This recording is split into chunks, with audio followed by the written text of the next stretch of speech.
All right, everyone, it's the top of the hour, and we got a lot of jam-packed content for you today. So thank you for joining us for Digital Agency Day with AdStage and AdBasis, how to perform full funnel CRO, optimizing your audience targeting, ad content, landing page, and post-click experience. As we're going through the presentation, please let us know if you have any questions, type them in the question bar. Hope everyone can hear me just okay. If not, let me know in chat. Without further ado, I'm really excited today to intro our guest, Jason Puckett, CEO of AdBasis. Jason, who I know in the space, when you talk about conversion rate optimization, he's the absolute pro, knowing how to test your different elements of your ad copy, your landing page for the full experience. Jason, welcome, and can you give us just a little bit more on your background and your company? Sure. Thanks for such a great intro, Mike. So I'm Jason Puckett, the CEO of AdBasis. And essentially, AdBasis is an A/B and multivariate testing platform for search, display, remarketing, and mobile ads. So yeah, we create a lot of ad tests, about 3,000 ad tests built in AdBasis in 2015. So we've seen a lot of content, and I'm really excited to talk about some of the stuff we do for our clients. Well, thank you. We're really excited to have you. Specifically for this webinar, we want to make sure it's actionable, a lot of great information, and there's pieces that you can go and apply tomorrow. I'm the host here today, Michael McEuen. I'm the Director of Demand Generation at AdStage. For those who don't know, AdStage is a self-service cross-network platform that allows marketers to create, optimize, automate, and report across all their ad campaigns with search and social. That's Google, Bing, Facebook, LinkedIn, and Twitter. But without further ado, wanted to get into the meat and the bones of the actual presentation. So Jason, to kind of start us off, I know that you really have preached a lot about the concept of science and creativity when it comes to ad testing. Yeah. What does that actually mean? Yeah, so good question, and I think we're going to start off with a little science lesson here. So the anatomy of an ad. So for those of you that don't know, or for those of you who have ad tested before, as you do know, ads are made up of variables. So those variables are either pieces of content, like if we're talking about a search ad, it could be your headlines, your display URLs, your ad extensions. If we're talking about a display ad, we're talking about the images and the fonts and the copy that's used in that display ad.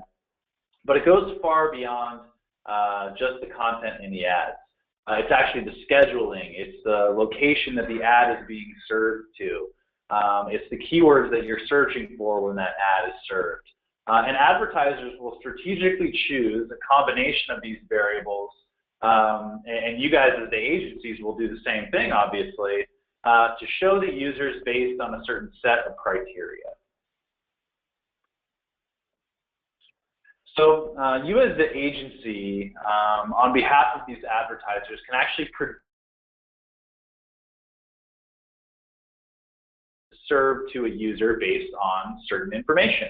So you as the agency, when you're selecting which ad to show to somebody who's searching or doing something on a particular page, you can make this decision by the demographic of the user, what the user is actually looking for, the stage in the buying cycle, the time of day or day of week, the product that you're selling. There's a lot of different things that go into your advertisements, and you can actually predict the optimal content to serve to somebody based on a certain set of criteria.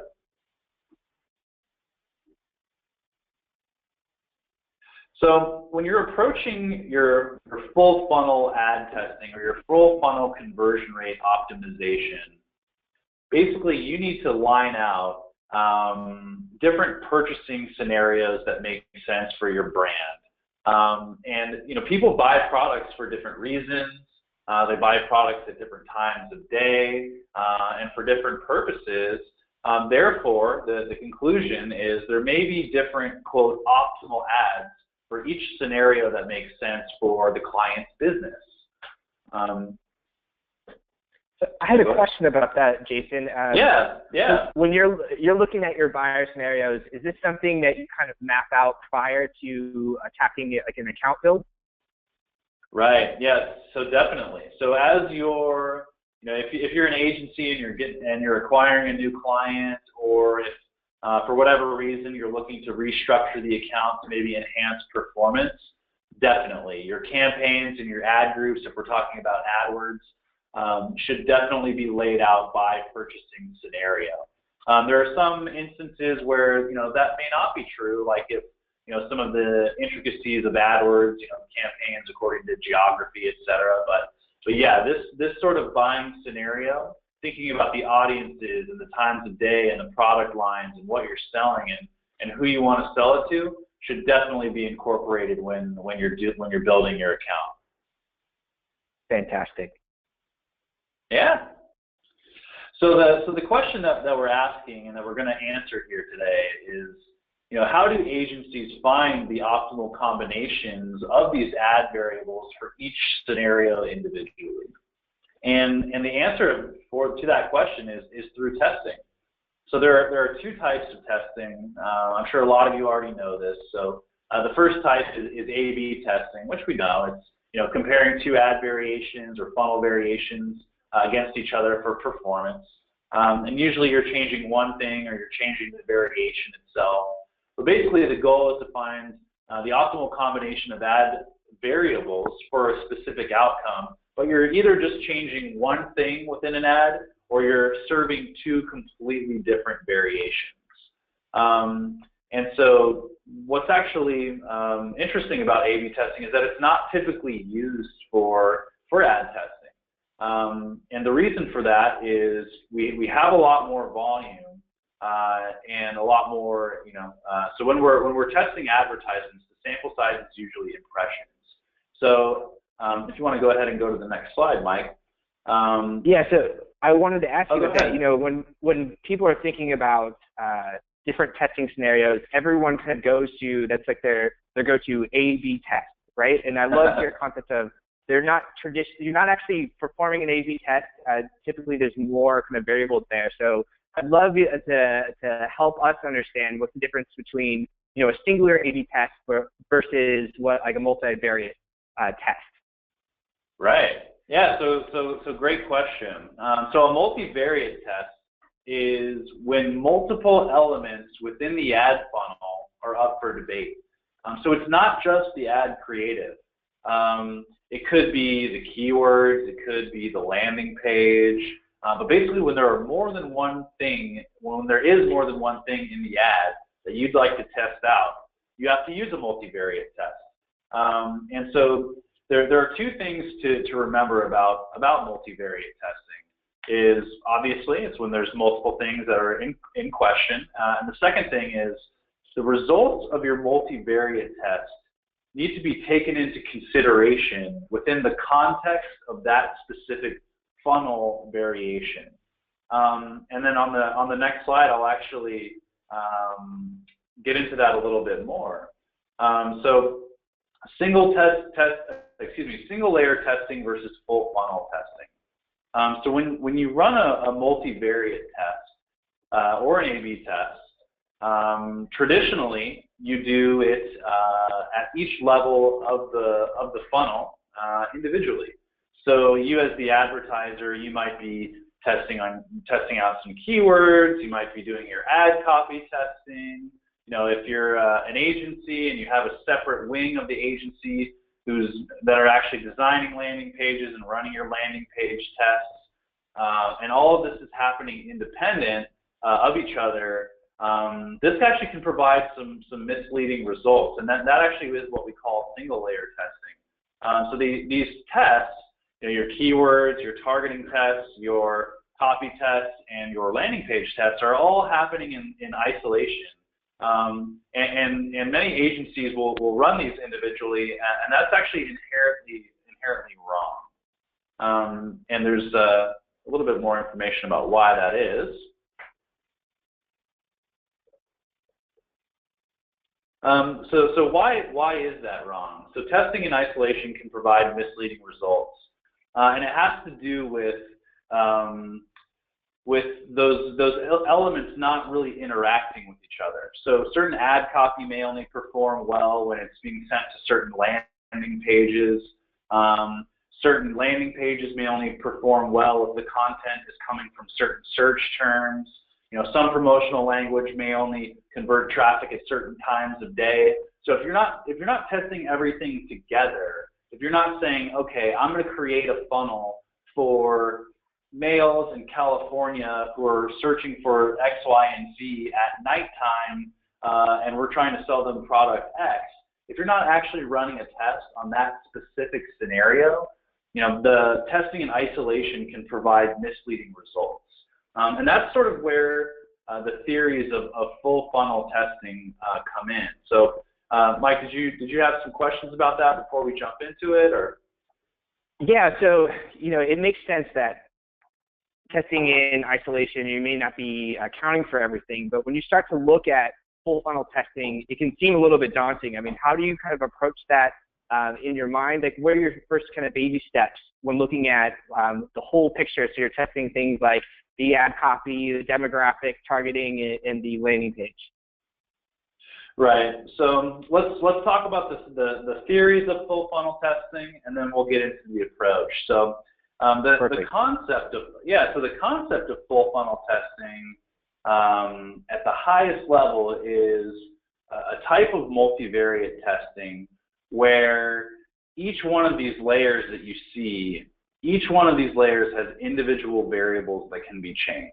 So so basically, you can make a change at any point in the funnel. So whether it's the audience, and when I say audience, I mean like demographics, age, the keywords that they're searching for, you know, the ad content that they see, and also the landing page that they're going to. So when you're running a full funnel test, all of these elements need to be tested together in unison, and that's sort of what this graphic is depicting.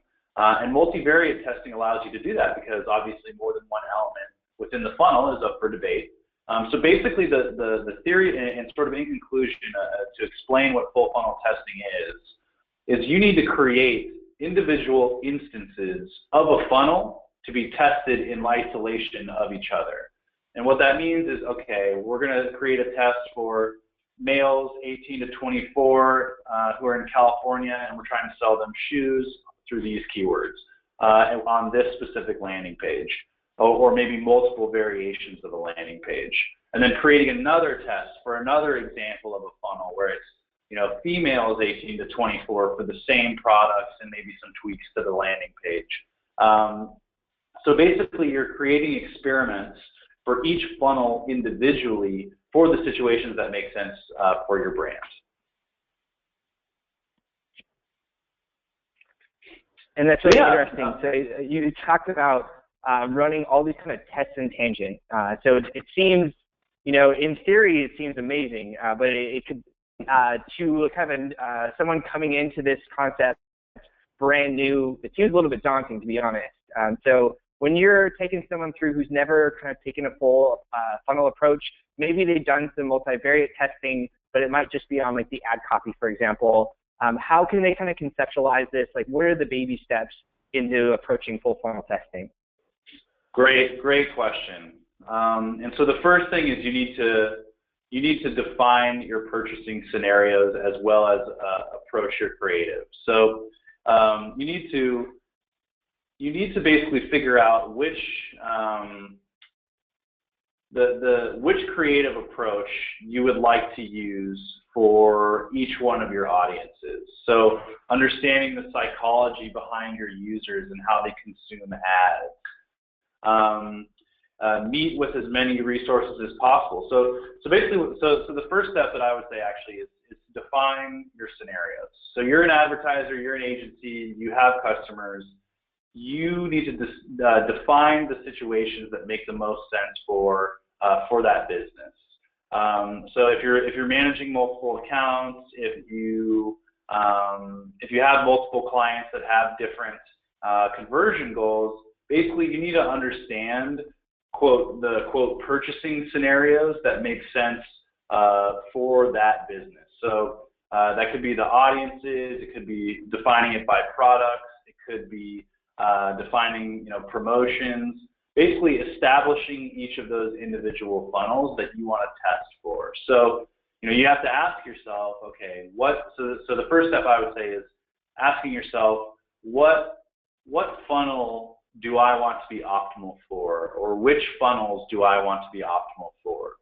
And then after that takes place, you'll be able to approach your creative. So approaching your creative for that funnel individually. So understanding the psychology behind your users and the demographics within that, quote, purchasing scenario, and the reasons why they would buy. So another thing that I've seen advertisers get stuck on is, okay, how do we come up with different ad creative? And that's meet with as many resources as possible. So people that are your customers, people that are in that target demographic, other people at your agency, but basically coming to a really solid understanding of why people click on the ads currently and beginning to think of ways to improve the messaging. I think I loved your mentioning of what are the purchasing scenarios. I know with most people in advertising, when they're actually doing execution, typically are a little bit more analytical than creative. So we'll build out these really robust, different campaign structures, targeting, and pieces like that. And then we just apply kind of a canned ad template, creative across all, and kind of hope for the best.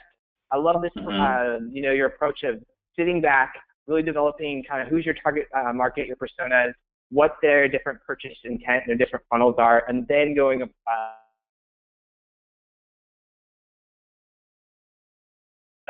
Definitely. So this is a really interesting concept.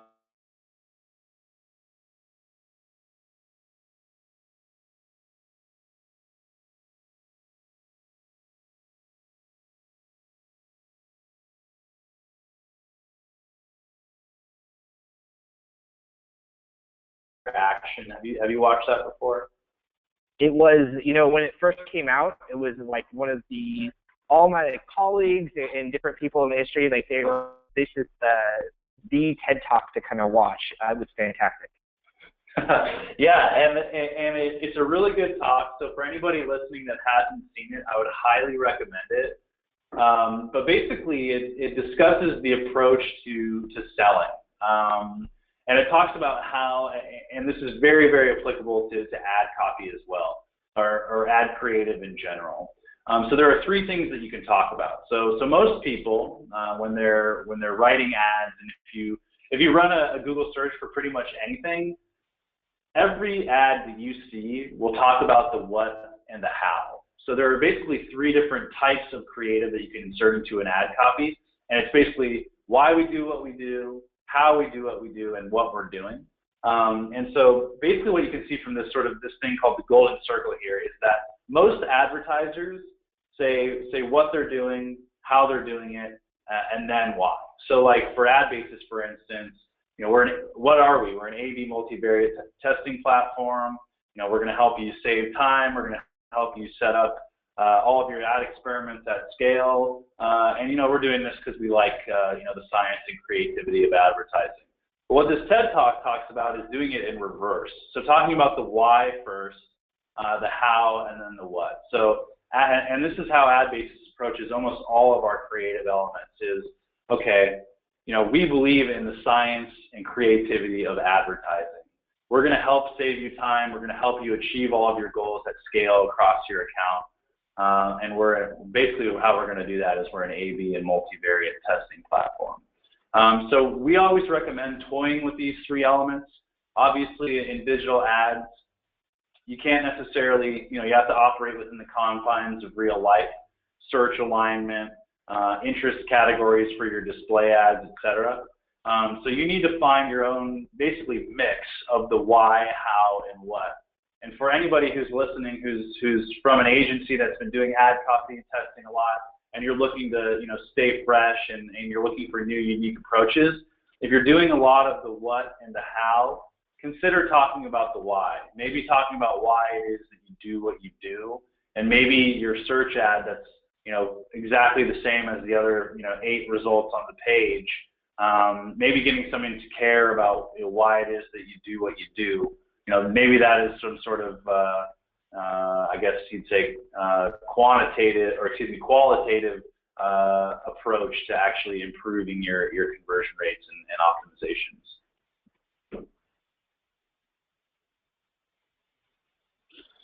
So the next thing, so not only should you define your scenarios, start thinking about your creative approach, but then the last thing is the actual visual elements within those ads.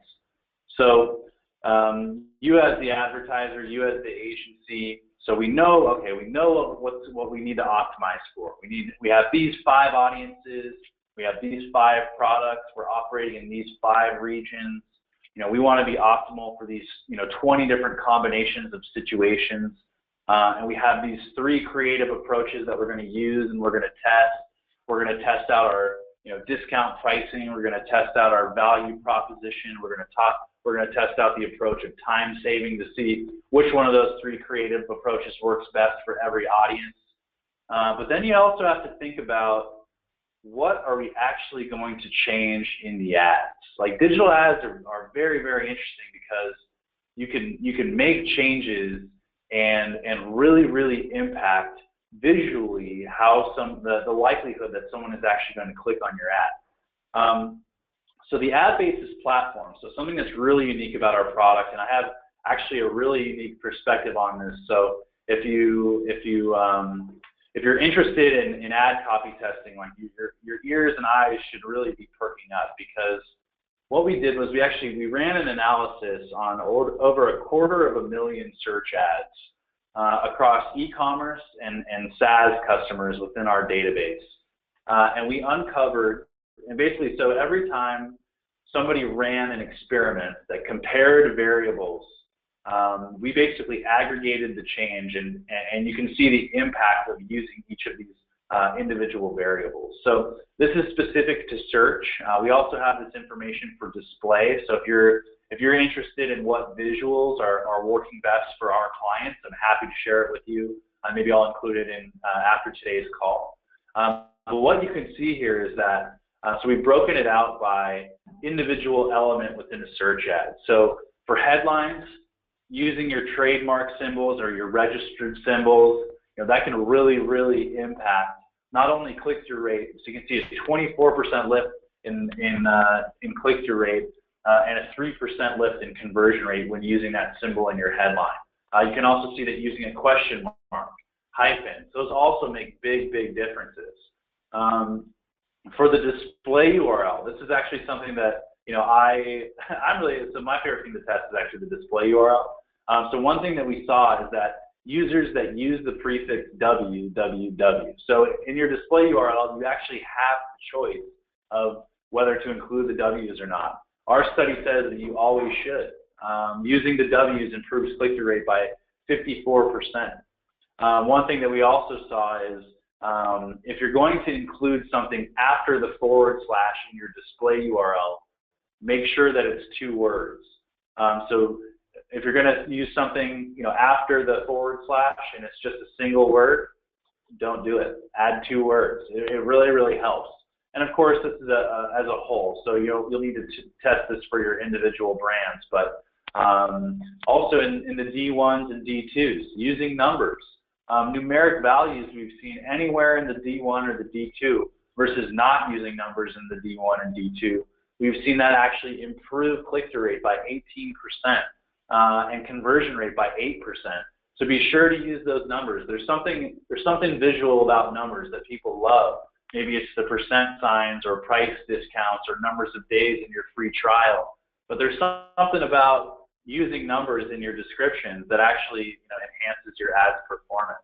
And then facts for just the help you perform better. So the word get, the word now. Don't use the word start. Don't use the word buy. For some reason, those are scaring off potential customers that we've seen. So obviously, we're going to need to improve this, or excuse me, you're going to need to test this for for your individual brands. But I know that bringing these types of insights to your customers, and I come from the agency world myself, bringing these types of insights to your customers can definitely be the difference between a really great client meeting that week and a really poor one. So being able to impress your clients with statistically reliable results related to the creative performance, that can always help. So being sure to analyze the individual creative elements is probably one of the most important things in terms of full funnel testing.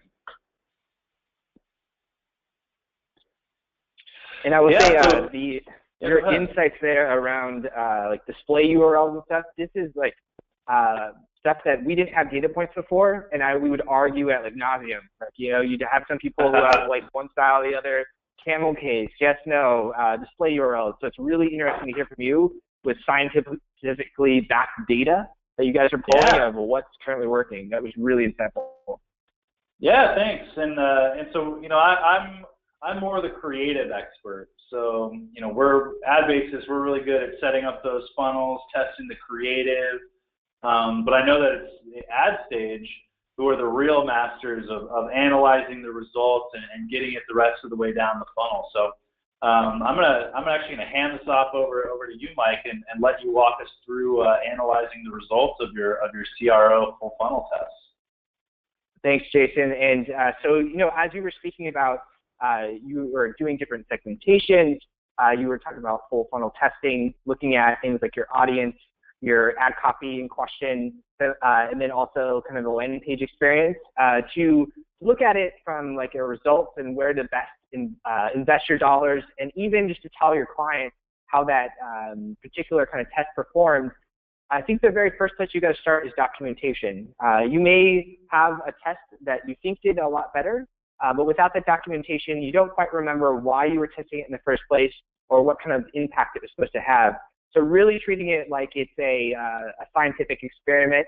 So that's where you're doing things like determining your core KPIs, and I'll get into it in a little bit why if you're starting to look at some of like the vanity metrics, it's not always best interest of your business, and you might be optimizing towards the wrong things. I think many of us back in the day, if we didn't have like conversion tracking properly installed and we were looking at some of the click-through metrics or even impression metrics, it can be misleading in that case. And also you want to like benchmark where your existing performance is. And so with that, I take a couple of tools.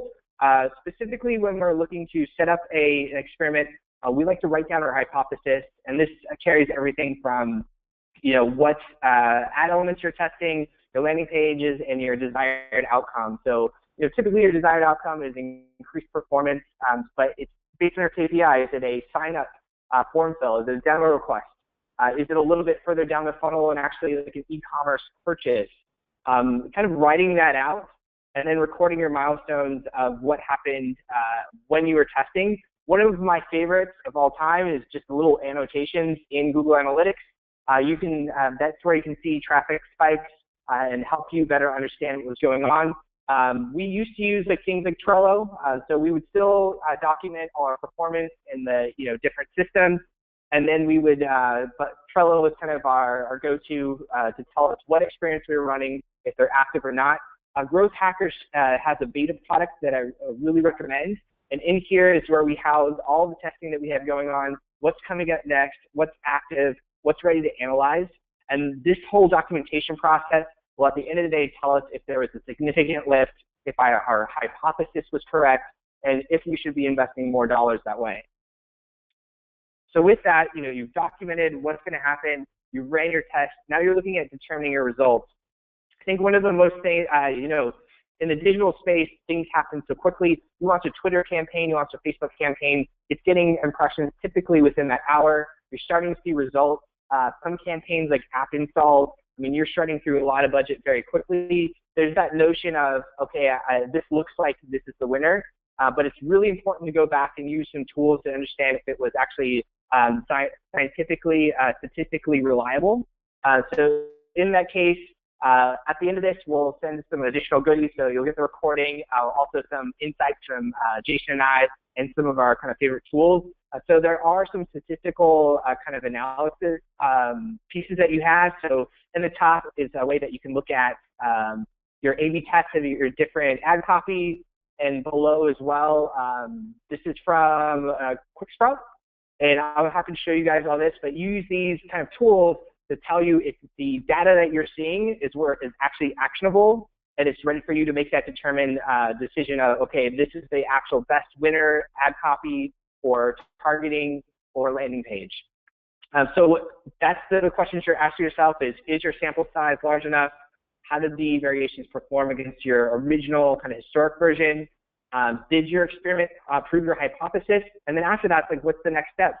Determine the winner. Are you going to test even further? Are you going to allocate budget towards that winner? At the end of the day, it's all about return on ad spend.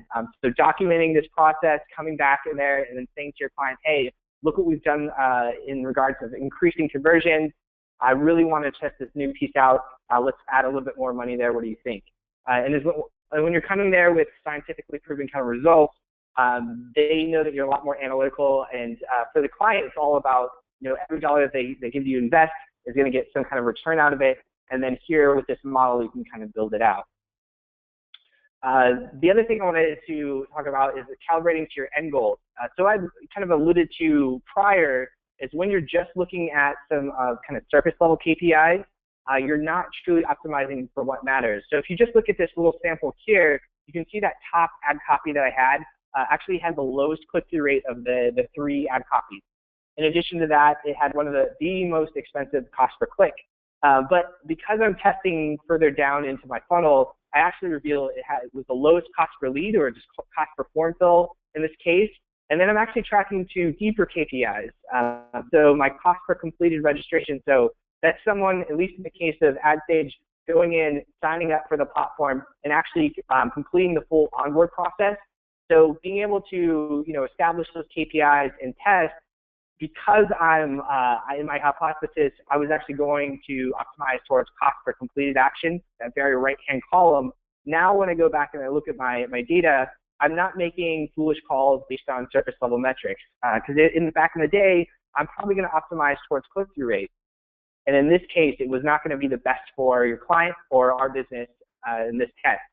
So it's really about establishing like what is going to impact your client's business, making sure that you have all the tracking in place, and then optimizing towards those KPIs. So that said, I wanted to kind of bring together all the wonderful pieces that Jason was talking about and give you kind of the full picture of what that optimization lifecycle looks like. So first, once you kind of build out your account, you have everything going in like that, you're going to set your advertising goals.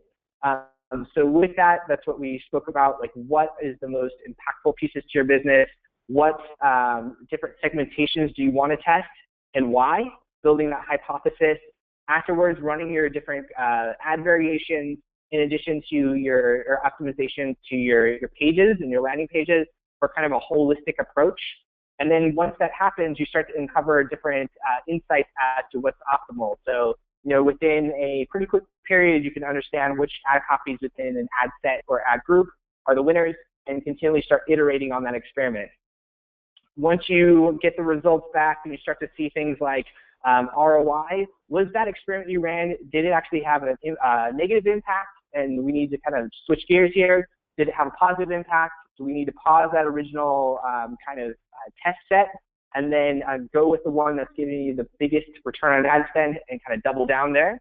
And then also from these insights, what's it kind of telling you for data points for the future? So a lot of times with these learning lessons, you can apply them to different segments, different experiments as well, and see if that theory holds true across like different geographies, for example. So what works well in North America, can we duplicate that in like Canada or South America if it's working well in the US? And then you can test those kind of pieces as well.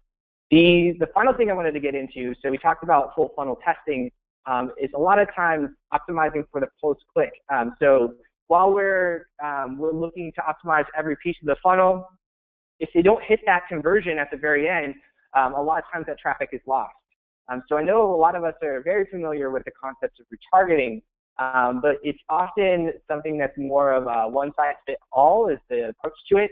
And I wanted to show you some better ways if you have a client with some significant traffic and volume that you can better capture that end of the funnel where they were dropping off.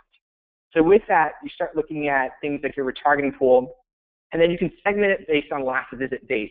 I myself am guilty of this. I know many others are as well. It's where you have like a standard retargeting setup where it might be a 90-day or 180-day cookie pool. You're serving them the exact kind of same canned ads as you were when they recently visit your website, as stale ads up to 180 days. And you're really not optimizing your budget that way. So the better way to kind of look at it is even if you don't change the creative, you will notice a difference in your cost per acquisition if you start segmenting your visitors who are most recent within that last 24 hours, about 3 days. If you segment it more close to 15 days and 30 days, these are just some suggestions, but it depends on kind of your buying cycle. But just segmenting them out, even with the same creative, you'll notice a difference in your CPAs right away, and you can make some adjustments to your bids. But what is more optimized is when you start looking at what's a better alignment of ad copy. That gets into our next kind of segmentation point is segment your retargeting based on the content they visited. So you're already testing things like the duration, how long ago they came to your site. But another way to approach it is based on your web copy, so whether they downloaded an ebook or whether they came to your features page and we're looking at a particular feature, cater your retargeting ads to speak to that specific piece that they were looking at. So for example, here you see on the right-hand side, I had people who are across our entire site, whether it be blog content, whether it be our main site, anyone looking around the subject of LinkedIn, based on a URL structure, I put them in a separate pool, and then I show them specific ad copy around LinkedIn ads as they were visiting us. So for your client, this is huge, especially for things like product lines. When you start looking at B2B solutions, people come to your website, as Jason spoke about, for different reasons. And crafting the best narrative you can to them, the most relevant ad copy has a huge effect on your total conversion. And finally, this is more for the B2B crowd. So when you start looking at B2B cycles, so if you're an agency and you're doing something like B2B enterprise SaaS for your client, you're trying to get them demo requests, and you're also kind of helping towards like marketing qualified lead or sales accepted lead. You want to look at potentially doing a content drip. So these are things that aren't necessarily canned out of the gate. It does take a little bit of setup, but based on essentially the URL that they're visiting, you can send them different content. So if you're tagging all your URLs and you know it's coming from originally like a retargeting source, as they're going and consuming more and more content, you can put them in different pools. So for example, you might have someone come in at the very top of funnel, ingest in something like a blog post or an infographic. Based on that URL that they came from, you can put them in a pool to then trigger a guide or a white paper as the next logical step they see in a retargeting chain. And then you go down to more of the heavy hitters, the case study, the webinar, and then later on the demo request. If you're looking at your retargeting and you're just continually kind of going after that direct response demo request, a lot of the times it doesn't cater very well to the higher level decision makers. So the bigger the company, those VPs, those directors of marketing, they know better oftentimes. If they're not ready to buy, they're not going to fill out that form, and they're very aware of more of those kind of direct response ads. You can do more of a content nurture with them, with retargeting, which is typically pennies on the dollar of going after a new audience, and then nurture them all the way. So what the sales team often loves this from marketing, calling it cover fire.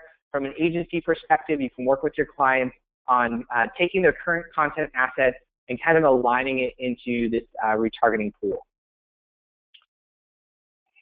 So we kind of went over a lot of concepts today, full funnel testing, and then once they get out of there, things you can do from a retargeting standpoint as well to capture additional conversions. I did want to open it up to more broader Q&A. So if you have a question, a burning question, please put it into the side panel there. Me and Jason are happy to field those, but we have had some questions currently. So Jason, I actually have a good one for you. So David came to us and he said he was asking about how do you kind of approach someone? So if, yeah, you got kind of the enterprise, how can someone CRO, or how should they approach it if they're like a mid-tier company with a lower budget? Good question. So I think the first thing to do, and to do it whenever possible, is to run, if we're talking about AdWords, so if we're talking about search or display or anything like that, is to actually run your tests in more than one ad group at a time, if possible. Anytime that you can run your tests in multiple ad groups and aggregate the sample size, that'll really, really help any sort of volume constraints. Yeah, so that's what I would say is anytime that you can run experiments across multiple ad groups and aggregate the volume, that would be very, very advantageous. Excellent. And then we had another question.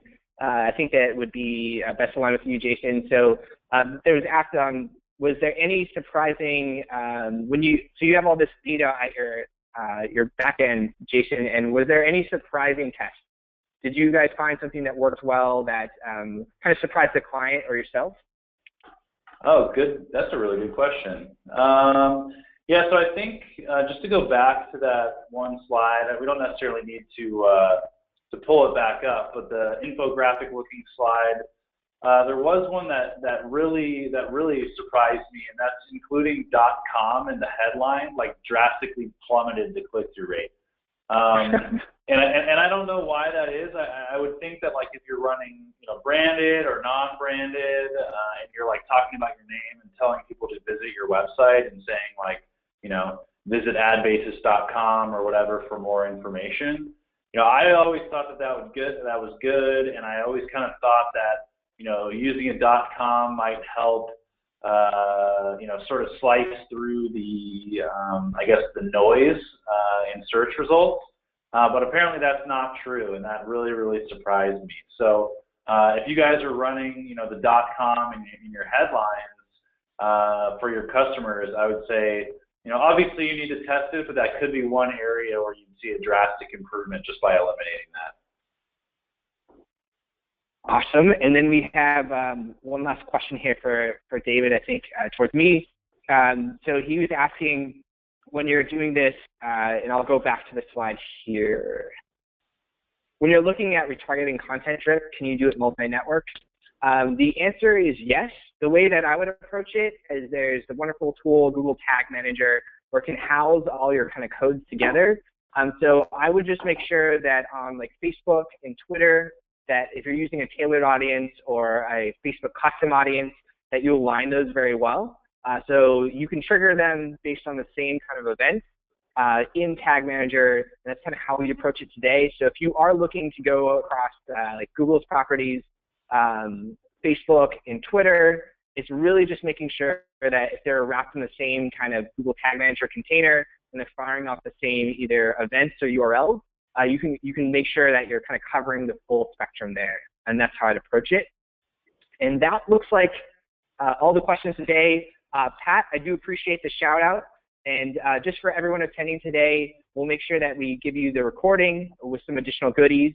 And I just want to particularly say, Jason, thank you so much for joining us today. I think your insights around full funnel testing, it's something that we talk about a lot, but maybe not actually execute. But there's some really good kind of quick action strategies that you had, and I appreciate it. Yeah, thanks so much, Mike, and thanks everybody for dialing in and listening. It was a lot of fun, and we love talking about this stuff. So if anybody has any questions afterwards for me, feel free to email me at jason.puckett@adbasis.com. Thank you, everybody. Take care. All right, thank you. Bye.